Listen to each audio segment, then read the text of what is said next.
Hello friends, आज हम जो हमारे बचे हुए ऑब्जेक्टिव थे उनको हल करने वाले हैं। जैसा कि हमारा 19वां दिख रहा है तो हम 19वां हल करेंगे कि शंकु का आयतन बेलन के आयतन का आधा होता है यदि शंकु एवं बेलन की त्रिज्या एवं ऊंचाई एक समान हो। तो ये हो नहीं सकता, तो ये कैसा हो गया? गलत हो गया, असत्य हो गया। इसके बाद नेक्स्ट दिया है कि दो समरूप त्रिभुजों की संगत भुजाएं समानुपाती होती है। तो ये सत्य है। इसके बाद नेक्स्ट देखते हैं। नेक्स्ट हमारा 21 है कि दो समरूप त्रिभुजों के क्षेत्रफलों का अनुपात इनकी संगत भुजाओं के अनुपात के बराबर होता है। ये नहीं हो सकता, तो ये असत्य हो गया। इसके बाद है कि दृष्टि रेखा प्रेक्षक की आँख को उस वस्तु के बिंदु को मिलाने वाली रेखा होती है। तो ये सत्य है।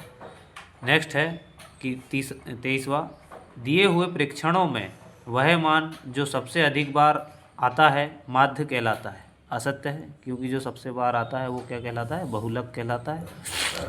24वां है कि किसी प्रयोग की सभी प्रारंभिक घटनाओं की प्रायिकताओं का योग एक होता है। तो ये सत्य है। इसके बाद हमारा 25 है। 25 क्या है? 25 है कि एक निश्चित घटना की प्रायिकता एक होती है। तो ये सत्य है। इसके बाद 26वां है, त्रिकोणमितीय अनुपातों की सहायता से किसी वस्तु की ऊंचाई या लंबाई या दो सुदूर वस्तुओं के बीच की दूरी ज्ञात की जा सकती है। तो की जा सकती है बिल्कुल, तो ये सत्य है। इसके बाद 27वां है, 1,2,1,3 ... एक समांतर श्रेणी AP नहीं है। तो ये कैसा है? 27वां, ये सत्य है।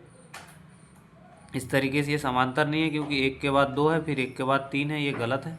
इसके बाद 28वां है कि शंकु का आयतन πr² है।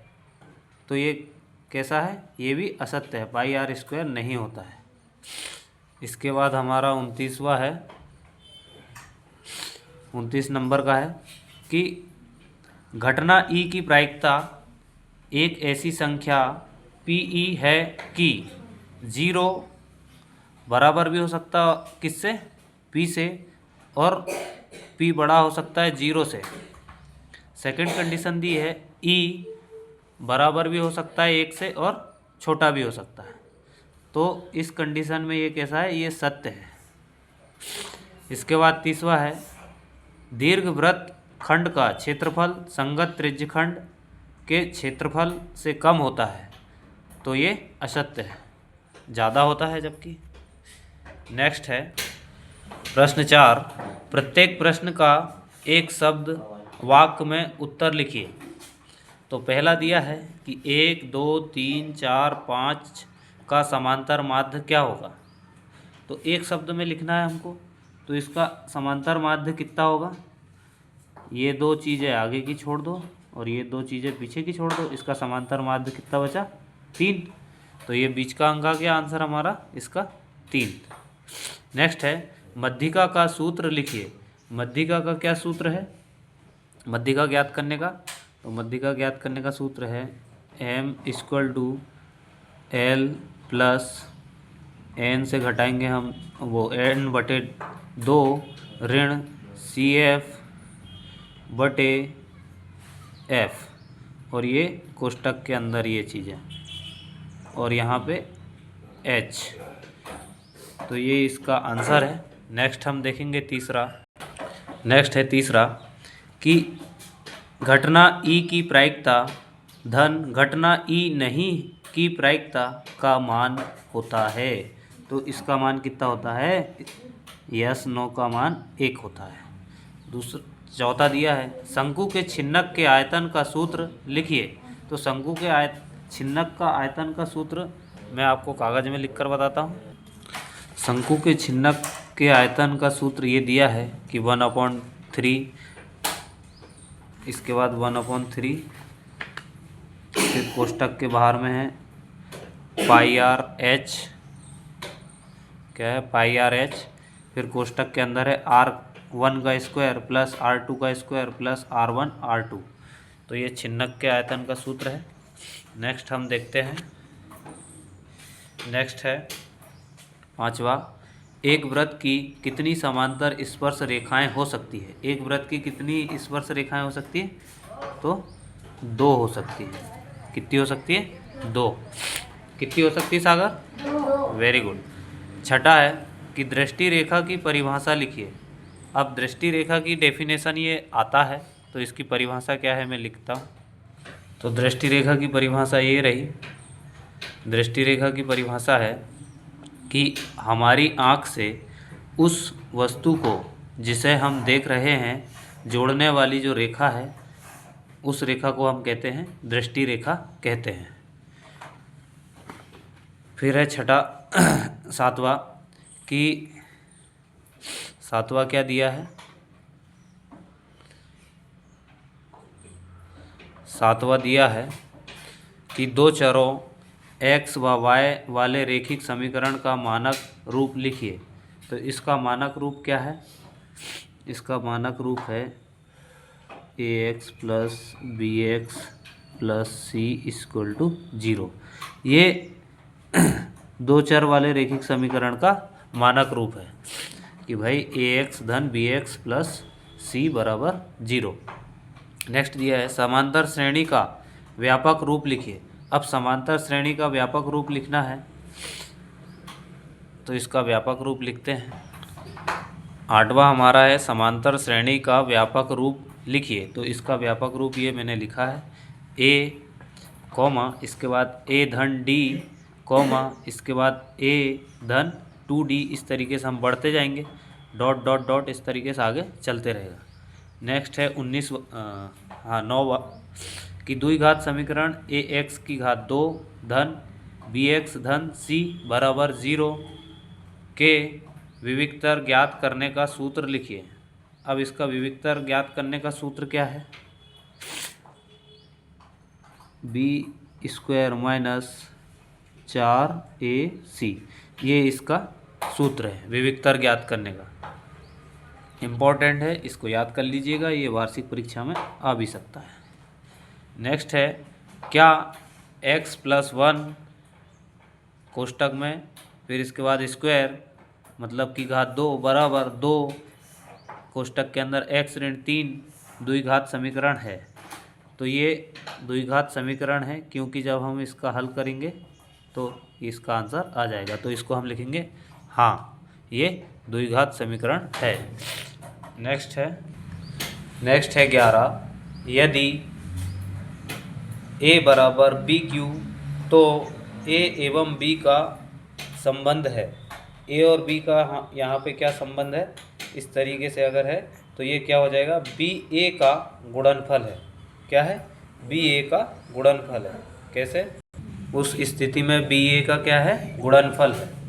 नेक्स्ट है हमारा कि 12वां है यदि a b और c वास्तविक संख्याएं हैं और a बराबर नहीं है शून्य के, किसके बराबर नहीं है? शून्य के, तब द्विघात समीकरण किस रूप का होगा? जब इस कंडीशन में जब a बराबर नहीं है 0 के, उस कंडीशन में जो हमारा समीकरण होगा वो कैसा होगा? तो वो कैसा होगा? उस स्थिति में हमारा समीकरण होगा कि ax की घात 2 धन bx प्लस c बराबर 0 होगा। इसके बाद नेक्स्ट है कि 13वां है समकोण त्रिभुज प्रमेय का नाम लिखो। तो समकोण त्रिभुज प्रमेय का क्या नाम होता है? उसका नाम होता है पाइथागोरस प्रमेय। क्या नाम होता है? पाइथागोरस प्रमेय। 13 का आंसर क्या हो जाएगा हमारा? पाइथागोरस प्रमेय से। इसके बाद हमारा 14 है कि भैया मूल बिंदु से बिंदु x y की दूरी लिखो। तो x y की दूरी कैसे लिखेंगे हम? इस तरीके से लिखेंगे हम x y की दूरी कि अंडर रूट x की घात 2 धन y की घात 2। इसको निकालेंगे तो हमको क्या मान निकल जाएगा? मूल बिंदु से x y की दूरी मिल जाएगी। इसके बाद 15 है कि सर्वाधिक बारंबारता वाला वर्ग क्या कहलाता है? सर्वाधिक बारंबारता वाला वर्ग क्या कहलाता है? बहुलक कहलाता है। क्या कहलाता है? बहुलक कहलाता है। ठीक है। इसके बाद 16 है कि एक असंभव घटना की प्रायिकता क्या होगी? एक असंभव घटना की प्रायिकता क्या होगी? शून्य होगी। क्या होगी? शून्य होगी, शून्य। इसके बाद नेक्स्ट दिया है हमारे पास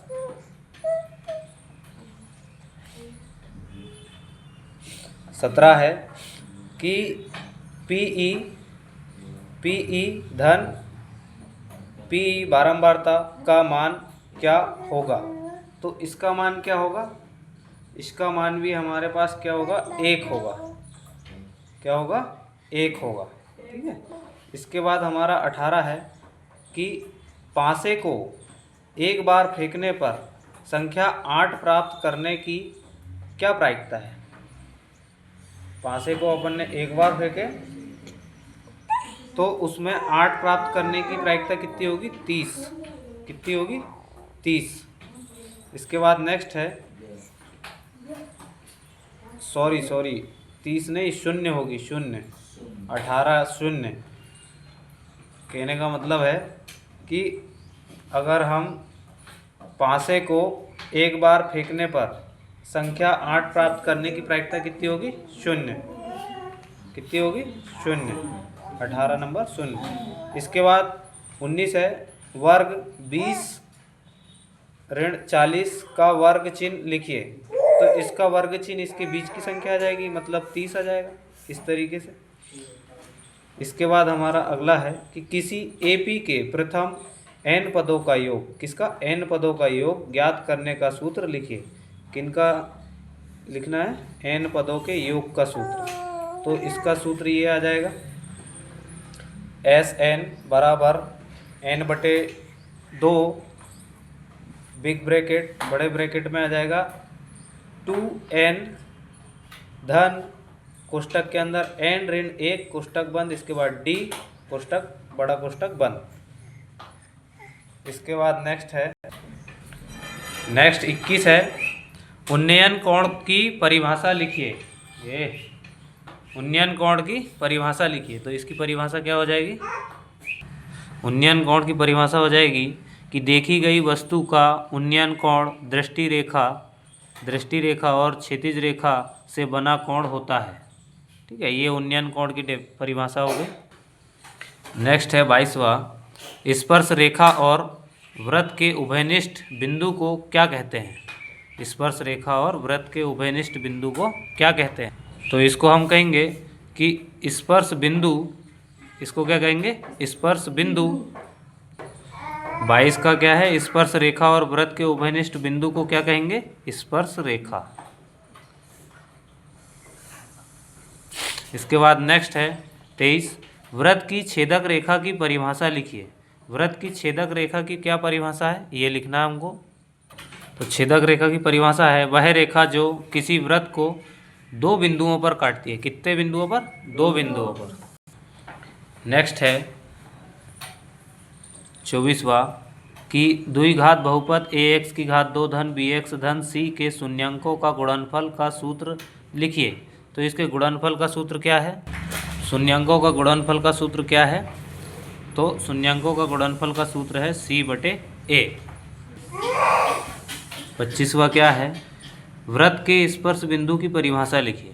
वृत्त के स्पर्श बिंदु की परिभाषा हो जाएगी, वृत्त के स्पर्श बिंदु की परिभाषा हो जाएगी कि बिंदु जिस पर वृत्त और स्पर्श रेखा दोनों मिलती है वृत्त का स्पर्श बिंदु कहलाती है। जहाँ पर ये स्पर्श वृत्त और स्पर्श रेखा दोनों मिलती है वह वृत्त का स्पर्श बिंदु कहलाती है।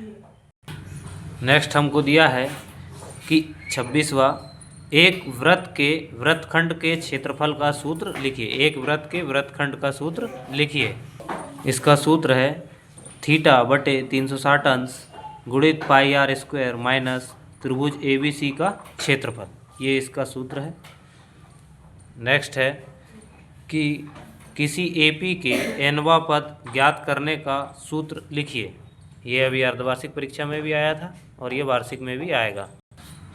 ये इसका सूत्र हो जाएगा nवां पद ज्ञात करने का कि an बराबर a धन n कोष्टक में n ऋण 1 कोष्टक के बाहर इंटू डी, ये इसका सूत्र है, ये देख लीजिए। इसके बाद दिया है 28वां कि आधारभूत समानुपातिकता प्रमेय का कथन लिखिए। ये 2 नंबर में आया था अभी अर्धवार्षिक में और वार्षिक में भी देखने को मिल सकता है। तो इसका समानुपातिक प्रमेय क्या है? समानुपातिक प्रमेय दिया है कि प्रमेय के अनुसार यदि किसी त्रिभुज की एक भुजा के समांतर एक रेखा इस प्रकार खींची जाए कि वह अन्य 2 भुजाओं को भी काटती हो तो रेखा दोनों भुजाओं को हमेशा एक ही अनुपात में विभाजित करेगी। ये इसका प्रमेय है। नेक्स्ट है 19 है कि द्विघात समीकरण का मानक रूप लिखिए। तो इसका मानक रूप क्या आ जाएगा? ax2 धन bx धन c बराबर 0। ये इसका कौन सा रूप है? मानक रूप है। इसके बाद 30वां है 2 त्रिभुजों के समरूप होने का कोई एक शर्त लिखिए। मतलब 2 त्रिभुज समरूप होने की कोई एक शर्त लिखनी है, वो क्या है देखते हैं। तो ये हमको बताना है कि 2 त्रिभुजों के समरूप होने का कोई एक शर्त लिखिए। तो ये एक शर्त है कि उनके सभी संगत कोण और भुजाएं कैसी होनी चाहिए? बराबर होनी चाहिए। कैसी होनी चाहिए? ये बराबर का चिन्ह लिखा है यहाँ पर, बराबर होनी चाहिए। ठीक है। इसके बाद 31वां है कि मूल बिंदु कोष्टक में 0,0 से बिंदु x1, y1 की दूरी लिखिए। अब इसकी दूरी का सूत्र लिखना हमको। इसकी दूरी का सूत्र है कर्णी में हमारा आ जाए x² प्लस y², यही हमारा सूत्र है। इसके बाद नेक्स्ट है 32वां है कि किसी खंभे की छाया तथा ऊंचाई समान होने पर, किसी खंभे की छाया और जो भी ऊंचाई है वो समान है। खंभे की छाया ये रही और ऊंचाई भी ये रही, दोनों समान है होने पर सूर्य का उन्नयन कोण, अब ये ज़मीन पर ऐसे आएगा तो ये कितने अंश का बनेगा? 45 अंश का। तो हम यहाँ पर लिखेंगे इसका कितने अंश का कोण बनेगा? 45 अंश का। 33वां है कोण थीटा एवं त्रिज्या r वाले त्रिज्यखंड के संगत चाप की लंबाई का सूत्र लिखिए। काय का? संगत चाप की लंबाई का सूत्र लिखना है। देखिए क्या है। तो लंबाई ज्ञात करने का सूत्र है 2πr बटे 360 अंश गुणित थीटा, जो भी थीटा का मान होगा वो उसका गुणा हो जाएगा। इसके बाद 34वां है वर्ग 20/40 का वर्ग चिन्ह मध्य बिंदु लिखिए। अब इन दोनों को अगर हम देखें तो इसके बीच में क्या आएगा? 20 के बाद 30, तो इसका क्या आ जाएगा? 30। इन दोनों के मध्य बिंदु कौन सा बनेगा? 20, 30, 40। तो मध्य बिंदु क्या हो जाएगा? ये हमारा 30 हो जाएगा। यही होगा ना। नेक्स्ट है